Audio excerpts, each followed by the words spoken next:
রাজার ঘরে ছোট রানী এলো পদ্মাবতী, রানী পদ্মাবতী।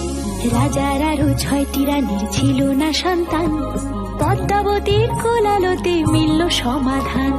বছর যেতে জন্ম নিল 7 ছেলে 1 মেয়ে, হয় খুশির আকাশ হঠাৎ কালো মেঘে গেল ছেয়ে। হিংসেতে যায় জ্বলে পুড়ে বাকি 6টি রানী, যুক্তি করে ঘটায় ওরা 7 কুমারের হানি। সুযোগ মতো 7 ছেলেকে মাটিতে দেয় পুঁতে, বাঁচে একা পারুল, ওরা পায় না তাকে ছুতে। ধাইমা বাজায় সেই মেয়েকে বড় করে তোলে, 7 ভাইকে পায় যে পারুল 7টি চাপা ফুলে। এত কিছুর পরেও রাজার বিপদ যে কাটে না, সূর্য নগরে সুখের সূর্য আর ওঠে না।